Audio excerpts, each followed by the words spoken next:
Yeah so assembly స్థాయిలో లేదనుకుంటే జిల్లా స్థాయిలో కొంత ఎఫర్ట్ అయితే జరగాలి.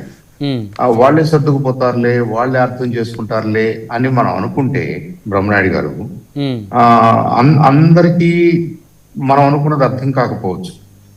ఇప్పుడు పవన్ కళ్యాణ్ గారు లేదంటే నరేంద్ర మోడీ గారు, చంద్రబాబు నాయుడు గారు ఏ వ్యూహంతో ముందుకెళ్తున్నారు, ఏం జరగాలని కోరుకుంటున్నారు, ఇది ఎందుకు ఈ కూటమి ఏర్పడింది, ఎందుకు మనం ఇంకొక 5, 10, 15 సంవత్సరాలు కలిసి ఉంటే బాగుంటుందని అనుకుంటున్నారు అనేది probably it's not up for public debate లో ఓపెన్ గా మైకుల్లో చెప్పుకునే అంశాలు కాకపోవచ్చు. ఓకే ఓకే కానీ కానీ వాళ్ళ నాయకుల్ని వాళ్ళ క్యాడర్ని ప్రిపేర్ చేయాల్సిన అవసరం అయితే కనిపిస్తుంది. అది 3 పార్టీల్లోనూ కనిపిస్తుంది. అయితే ఇంకొక అంశం చంద్రశేఖరరావు గారు, బొలిశెట్టి సత్య గారు ఆల్రెడీ 2 నెలల క్రితం తాను ఒక లెటర్ రిలీజ్ చేస్తే ఈరోజు 25వ తారీఖున ఈరోజు జనసేన పార్టీ కార్యాలయం, జనసేన పార్టీ కేంద్ర కార్యాలయం మంగళగిరి అంటూ ఒక లెటర్ రిలీజ్ అయింది. అంటే ఈ లెటర్ అయితే పార్టీ అఫీషియల్ పేజీలో పెట్టారు కాబట్టి ఇది ఫేక్ అని అనడానికి ఎలాంటి ఆధారాలు లేవు, ఇది ఖచ్చితంగా ఒరిజినల్ లెటర్ అని అనుకోవాల్సిన పరిస్థితి. శ్రీ బొలిశెట్టి సత్యనారాయణకు జనసేన పార్టీతో ఎటువంటి అనుబంధం లేదని తెలియజేస్తున్నాము. ఆయన తన వ్యక్తిగత సిద్ధాంతాలను అనుసరించి నిమిత్తం పదవి బాధ్యతల నుంచి తప్పుకోవాలని నిర్ణయించుకున్నప్పుడు పార్టీ అధ్యక్షులు శ్రీ పవన్ కళ్యాణ్ గారు అంగీకరించారు. శ్రీ బొలిశెట్టి సత్యనారాయణ చేపట్టే కార్యక్రమాలకు పార్టీకి సంబంధం లేదు. అంటే ఈ రోజు ఎందుకు మళ్ళీ లెటర్ రిలీజ్ చేయాల్సి వచ్చింది? ఇది ఎప్పుడో 2 నెలల క్రితం పంచాయతీ కదా.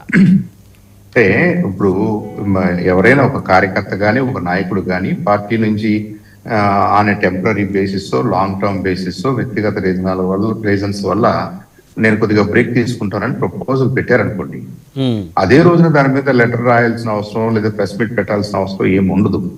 At the same time leadership కూడా అర్థం చేసుకోవాలి కదా.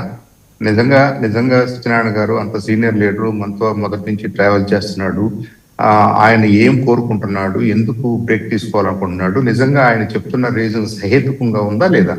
సహేతుకంగా ఉందనుకోండి దాన్ని యాక్సెప్ట్ చేయాల్సి వస్తుంది. సహేతుకంగా లేదనుకోండి కొంతమంది పెద్దలు మాట్లాడే అవకాశాలు ఉంటాయి.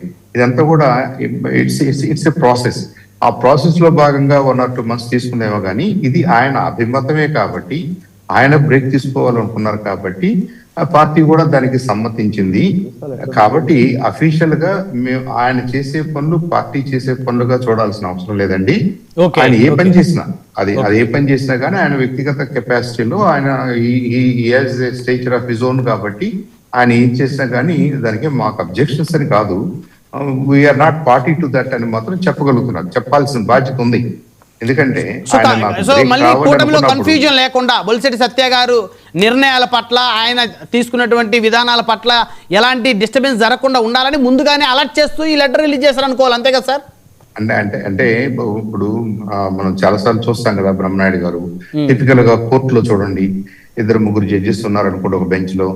ఆ బెంచ్ ముందుకు ఒక కేసు వస్తుంది. ఆ కేసుకి సంబంధించిన ఏదో ఒక పర్సనల్ కనెక్షన్ అనో, పరిచయం అనో, గతంలో పరిచయం అనో ఏదో ఒకటి సంబంధం ఒక జడ్జి గారికి ఉందనుకోండి, వెంటనే ఆ జడ్జి గారు ఏమంటాడు, ఇది నేను వినటం ఫెయిర్ గా ఉండదు, it's not before me claim చేసుకుంటాడు. అంటే ఈ బెంచ్ లో నేను ఉండకూడదు, నేను పక్కకి వెళ్ళిపోతాను, మీరు కానివ్వండి అన్నట్టుగా. మొన్న తెలుగుదేశం పార్టీ మొన్న కేబినెట్ లో కొన్ని డెసిషన్స్ తీసుకున్నారు. ఇండస్ట్రీకి ఏదో బెనిఫిట్స్ ఇవ్వాలనుకున్నారు. హెరిటేజ్ ఫైల్ వచ్చింది. అప్పుడు హెరిటేజ్ కి సంబంధించిన వాళ్ళు అక్కడ ఉండటం ఫెయిర్ కాదు కదా. It's a part of ethical practices అంతే. ఇప్పుడు ఆయనకి ఇప్పుడెందుకు చేశారు మీరు, అప్పుడెందుకు చేయలేదు, ఎప్పుడు చేసినా ఒకటే. అలా అని చెప్పేసి ఆయన విమర్శించడము కాదు, ఆయన చేయబోతున్న తప్పని కాదు, ఆయన ఏదో పార్టీని ఇబ్బంది పెట్టబోతున్నారని కాదు, అలా ఏం రీడ్ చేయాల్సిన అవసరం లేదు. ఆయన ఓన్ గా మనం నాట్ బిఫోర్ మీ, నేను not when I'm in the party అని ఆయన అనుకున్నారు.